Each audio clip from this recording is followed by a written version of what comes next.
Olá, queridos, estamos aqui de volta no projeto Viver e Vencer. Você está aqui no canal do Viver e Vencer. E aqui nós pregamos a palavra de Deus, a palavra que transforma, a palavra que leva você a alcançar um encontro com Cristo, um encontro mais íntimo com Deus, e isso faz de você uma pessoa completa. Temos que reconhecer realmente, devemos reconhecer que existe um Deus superior acima de nós, que se preocupa conosco e que cuida de nós a cada dia. É a nossa união com Deus que nos faz vencedores, tá certo? Então aqui você encontra a palavra de Deus, a palavra que transforma, a palavra que liberta, a palavra que cura. E hoje eu escolhi um trecho da Bíblia, está aqui no Evangelho de João, muito interessante e que tem uma lição muito profunda para todos nós. Eu quero compartilhar com você, fica comigo.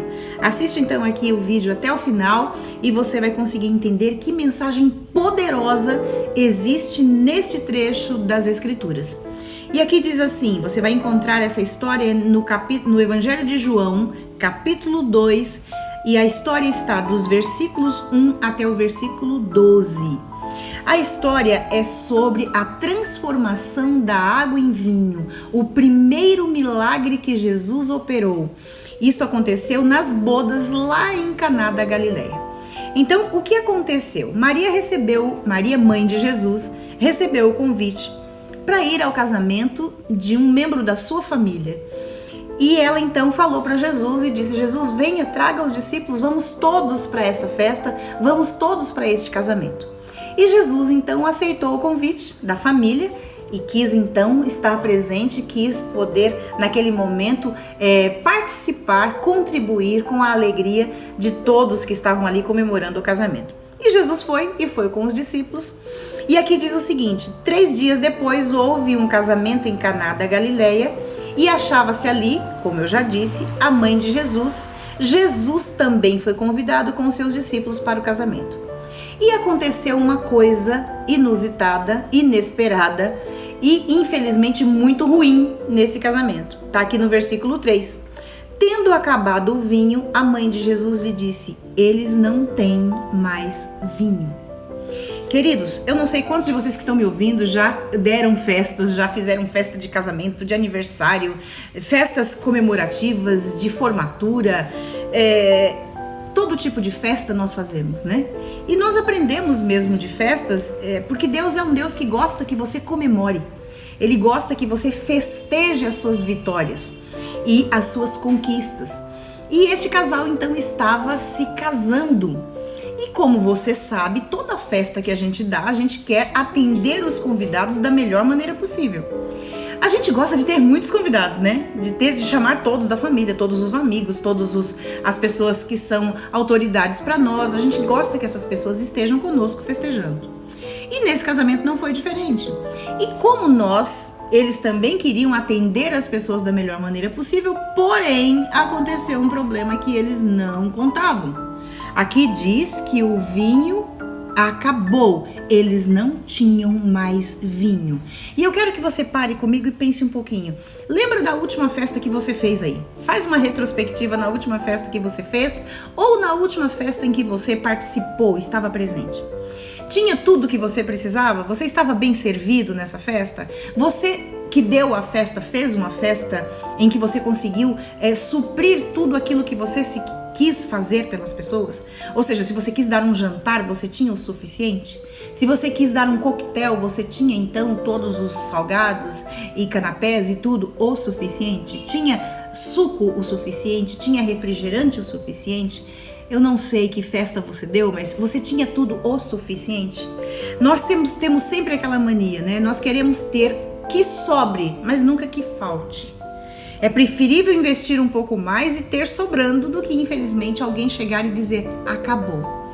Se tem uma coisa que deixa uma pessoa desmoronando, é quando acaba qualquer coisa que ela esteja servindo. Seja numa grande festa, seja numa festa só para poucas pessoas. E aconteceu isso neste casamento, e era justo uma festa de casamento, um ponto alto para os judeus. Porque para os judeus é um ponto alto, o casamento é um ponto alto. Uma festa alta, é de grande importância, né? E infelizmente Maria, mãe de Jesus, que estava mais próximo dos familiares, percebeu e viu que o vinho tinha acabado. E ela então se dirige a Jesus e diz para Jesus o seguinte: acabou o vinho, não tem mais vinho aqui. E agora, o que vai acontecer com os nossos familiares? Que situação complicada é essa que eles vão viver? E ela então diz para Jesus: olha, Jesus, é isso que está acontecendo. Aquela mãe chega até Jesus pedindo socorro para Jesus. Jesus, por favor, é possível fazer alguma coisa? E Jesus se dirige à sua mãe e diz assim: olha, não é chegada a minha hora. Eu ainda não dei início ao meu ministério. Eu ainda não abri realmente todo o período em que eu vou começar a atender as pessoas diretamente. Jesus de modo algum foi deselegante nem mal educado com a sua mãe. Muitas vezes a tradução não é muito fiel ao texto original. Mas Jesus dá a ela uma explicação dizendo: olha, não era aqui que eu iria iniciar, vamos dizer assim, né? Porque ele diz assim: ainda não é chegada a minha hora, ou seja, ele está dizendo, não é aqui especificamente que eu iria iniciar os meus milagres e não seria nesse momento. Mas ele então parte e diz assim: algum sinal, alguma conversa a mais que não está aqui na nossa tradução para o português, nos faz entender que ele fez alguma coisa, ele deu alguma resposta para ela. Porque ela diz o quê? Ela, se dirigindo aos serventes, diz: fazei tudo o que ele vos disser. O que subentendemos que ele não deixou Maria sem resposta. Ela não saiu dali angustiada, infeliz, triste, sem solução. Não, ela se dirige aos servos e diz: façam tudo o que ele vos disser. Maria não estava tomando conta do ministério de Cristo. Maria não estava dando ordens para Jesus. Mas Maria obedeceu ao sinal, à resposta que ele deu para ela. Tanto que ela se dirigiu aos discípulos, aos serventes, e diz: façam tudo o que ele disser. Ou seja, alguma coisa Jesus faria. Porque Jesus sempre atende os seus filhos. E Jesus atendeu sua mãe. Resposta certa nós temos disso quando então entra o versículo 6 e diz assim: estavam ali 6 talhas de pedra. Talhas essas que os judeus usavam para a purificação, e cada uma levava 2 ou 3 metretas. Imagina-se, ou conta-se, fazendo contas aqui, que cada talha daquela continha 60 litros de vinho em média. É lógico que cada um tem uma medida, cada um analisa de uma forma, mas em média, para você ter uma noção, é como se tivesse cada talha daquela, cada vaso daquele, cada cântaro daquele, tinha então 60 litros. Levando em conta que existiam então todas essas talhas, 6 talhas, então a gente imagina então quanto de vinho já haviam tomado a ponto das talhas estarem todas vazias, né? E aí diz assim: Jesus lhes disse: enchei de água as talhas. E eles as encheram totalmente. Então vejam bem, existiam ali servos que cuidava justamente das bebidas do casamento. E aqueles homens trouxeram vinho dentro daquelas talhas. O melhor vinho para servir todos na festa. E o vinho acabou. E agora Jesus chama os serventes, Maria chama os serventes e diz: façam o que Jesus disser. E Jesus disse: encha as talhas com água. E aqueles homens foram e encheram totalmente as talhas com água. Todos nós temos em nosso jeito de ser, em nossa mente, um imediatismo para as coisas, né? Nós queremos soluções e soluções imediatas. E Jesus então chama os serventes e diz: olha, enche de água. O que você pensaria a princípio? Bom, acabou o vinho, não tem mais vinho aqui, então Jesus mandou encher de água. Eles não conheciam Jesus para entender: olha, esse homem tem poder. Não. Então eles pensaram: enche com água. Maria disse que é para obedecer o filho dela, então nós vamos lá obedecer. E obedeceram e encheram as talhas com água. O que você pensaria? Do jeito que você é, com a sua ansiedade, com o seu estresse, com a sua correria, com a sua necessidade, com o seu desejo de atender todo mundo, de trazer vinho para todo mundo, o que você pensaria quando Jesus dissesse: enche de água? Jesus faz pedidos estranhos. Isso é uma característica de Jesus. Muitas vezes na sua vida, Jesus está fazendo pedidos estranhos. Pedidos que, humanamente falando, você não teria condições de atender. Pedidos que você, olhando assim à primeira vista, você fala, não, mas não é possível que Jesus me pediu isso. Não é possível que Jesus me pediu para eu deixar de namorar aquele rapaz que é o melhor da faculdade. Talvez Jesus não entendeu o quanto eu amo aquela garota, por isso eu quero ficar com ela. Então ele tá me pedindo para eu deixar aquela menina, mas eu não posso deixar. Ela é a melhor moça que eu já vi. E Jesus talvez esteja te pedindo, deixe, não se case com ela, não se case com ele. Talvez Jesus esteja dizendo para você, não é esse emprego que você tá vendo aí, não é nessa multinacional que você vai trabalhar. E aí você fala, peraí, Jesus não tá muito certo do que ele tá falando para mim. Eu acho que eu não entendi a pregação, eu acho que eu não entendi o que eu li. Porque jamais Jesus iria me pedir para eu não entrar numa multinacional. Então, queridos, existem pedidos que Jesus faz que são realmente diferentes e que chocam a gente a princípio. Mas Jesus tem um objetivo em cada coisa que ele nos pede. Ele tem um propósito para a sua vida. Ele sabe por que ele está te fazendo esse pedido. E aí, então, os homens, obedecendo às ordens de Maria, obedeceram a Jesus e encheram as talhas de água. Qualquer um pensaria, é loucura oferecer água no lugar de vinho. Mas todos nós precisamos, sabe do quê? Largar esse imediatismo. Largar essa ansiedade de que as coisas aconteçam imediatamente. Largar essa mania de querer que o sobrenatural aconteça, num passe de mágica. Nem sempre é assim. E aqueles homens tiveram que encher pausadamente, calmamente, cada uma das talhas e apresentar as 6 talhas cheias de água ali. Pensa um pouco o que Deus está pedindo para você. Reflita um pouco nos pedidos inusitados que Deus tem feito para você. E pare para pensar, será que não é a minha hora de parar e esperar Deus agir? Porque esse aqui era o momento em que aqueles serventes, aqueles servos, estavam esperando para ver o que aconteceria. Porque normalmente ninguém servia água em casamento. Não servia-se água em festa. Ainda mais uma festa de tão alto padrão como aquela, uma festa tão esperada e uma festa importante para os judeus, que era uma festa de casamento. Então veja bem como continua. Então lhes determinou, tirai agora e levai ao mestre-sala. Eles o fizeram. Agora Jesus deu uma outra ordem, uma segunda ordem. Agora vocês peguem essa água e tirem das talhas e comecem a encher jarros menores e levem para o mestre-sala. O mestre-sala era a pessoa que provava toda a comida e dividia de modo que todos pudessem ser servidos. Então ele comia geralmente primeiro, ele bebia primeiro, porque ele sabia, ele ficava sabendo a qualidade da comida que estava sendo servida. Ele era o organizador de tudo aquilo, então era ele quem primeiro se servia do alimento. E levaram então para o mestre-sala, ou seja, a ordem de Jesus agora foi além.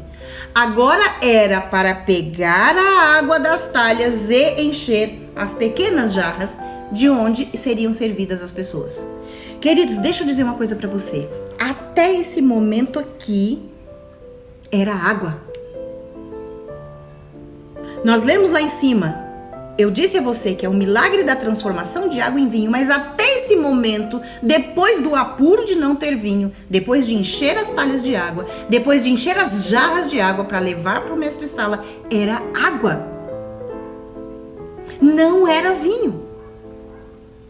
Eu sei que talvez você esteja acompanhando essa história comigo e você esteja pensando, nossa, mas que hora que vai acontecer esse milagre, porque eu já estou angustiada. Que hora que isso vai acontecer? Porque será que é para servir água mesmo para o povo? E aí, então, olhem o que aconteceu no versículo 9. Tendo o mestre-sala provado a água transformada em vinho, não sabendo de onde viera, se bem que o sabiam os serventes que haviam tirado a água, chamou o noivo. Querido, sabe que hora que o milagre aconteceu? Quando a água foi tirada das jarras pequenas e servida nos copos E o mestre-sala tomou nesse momento a água transformada, você viu aqui? A água transformada em vinho. O milagre aconteceu segundos antes do mestre-sala ser servido daquela que seria água antes, mas agora já era vinho. E quando ele bebeu, tendo provado, tendo o servente servido, ele então pega, bebe e manda chamar o noivo. Porque quando ele toma o vinho, acontece uma coisa que ele nunca havia presenciado. E olha o que ele fez. Ele chamou o noivo e lhe disse: todos costumam pôr primeiro o bom vinho e quando já beberam fartamente, servem o inferior. Tu, porém, guardaste o bom vinho até agora. Queridos, todas as pessoas lhe serviam primeiro o bom vinho. Por quê? Porque as pessoas iam beber, as festas demoravam vários dias naquele período. Não eram festas que aconteciam em algumas horas. Hoje em dia, as festas acontecem muito rápido. Cada dia elas acontecem mais rápido.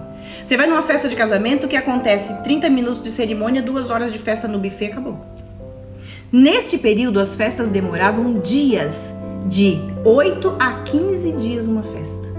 Então, o que acontecia? Eles serviam o bom vinho primeiro, porque tendo as pessoas já tomado bastante do bom vinho, depois eles serviam o vinho inferior. Por quê? Porque as pessoas já estavam com o paladar já viciado naqueles dias daquele vinho bom, agora eles tomariam o vinho ruim e nem iam se dar muito conta disso. Neste caso, quando o mestre-sala prova o vinho, ele fala: opa, peraí, tem coisa diferente aqui nesse lugar. E aí ele chama o noivo e diz: geralmente, quando eu organizo festas, e em todas as festas que eu vou, o bom vinho é colocado primeiro e o ruim depois. Mas nesse seu casamento, na sua festa, está acontecendo o contrário. Eu fui servido e eu mandei servir todas as pessoas de um vinho ruim. E agora, quando todos já beberam fartamente o vinho ruim, agora você entrou com o vinho bom. E aqui tem a lição que nós queremos que você entenda hoje.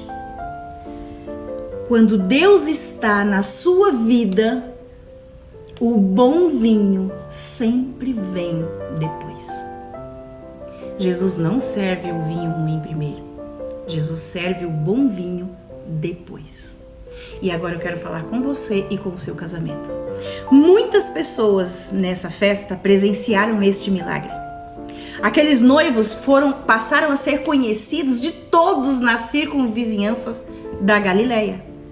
Porque saiu a notícia para todo o povo saber. Se tivesse o WhatsApp, naquela época, eles teriam fotografado o vinho e mandado para todas as redes sociais. Você não sabe o que aconteceu. Isso ia correr de boca em boca. De aparelho em aparelho. Eu estou numa festa onde o vinho bom veio depois. Queridos, isso nunca havia acontecido. E aí estaria divulgado para todas as pessoas. Não tinha WhatsApp, mas as pessoas estavam lá e as pessoas falam. E as pessoas não esqueciam tão rápido das coisas que aconteciam. E aí a notícia se propagou para todos os lugares, que o bom vinho, naquele casamento, foi servido depois. Eu nem sei se a partir daí as pessoas não passaram a repensar isso aí, né?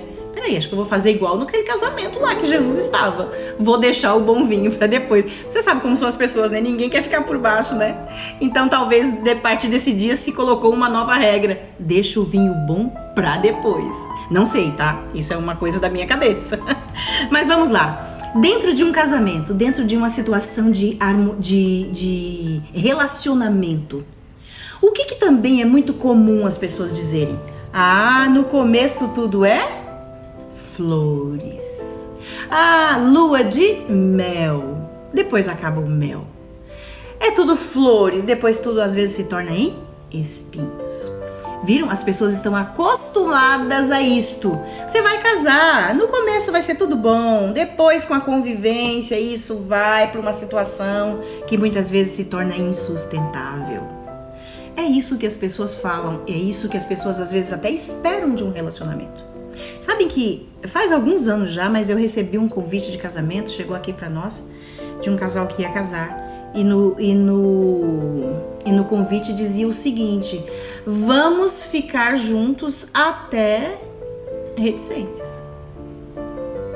Não era o projeto ficar casado para sempre, como a gente sempre ouviu falar e como as pessoas sonham, né? O sonho do conto de fadas. E foram felizes para sempre. Esse para sempre é muito tempo hoje em dia. As pessoas não estão, esperando que seja para sempre. Então as pessoas parecem que já estão preparadas para um fim ruim, medíocre, inaceitável, insuportável. As pessoas estão acostumadas com isso. É por isso que você vê tantos casamentos se desfazendo. É por isso que você vê as pessoas se comprometendo diante do padre, diante do pastor, diante do bispo, mas elas não cumprem aquilo que elas prometeram. Não cumprem. Porque as pessoas querem resultados imediatos. E se o casamento começa a desandar, começa a sair fora do trilho, a pessoa já diz: está na hora de trocar, vou casar com outro, vou casar com outra. Porque as pessoas não querem resolver os seus problemas, elas querem apenas a parte boa de tudo. Enquanto a gente estiver bem, tá tudo bem, a gente vai ficando, tá? O dia que não der mais certo, a gente deixa isso pra lá e a gente troca. Não existe compromisso.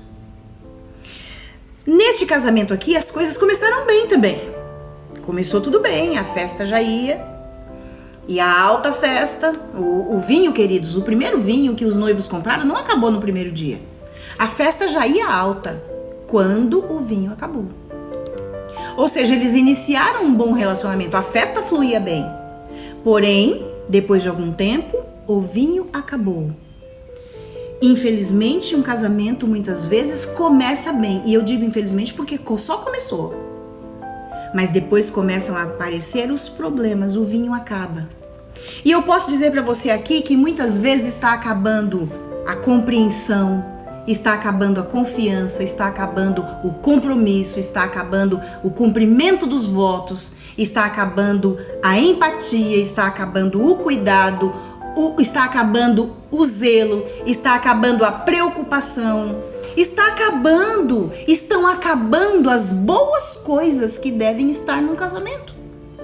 E como vão acabando todas essas coisas, sobra o quê?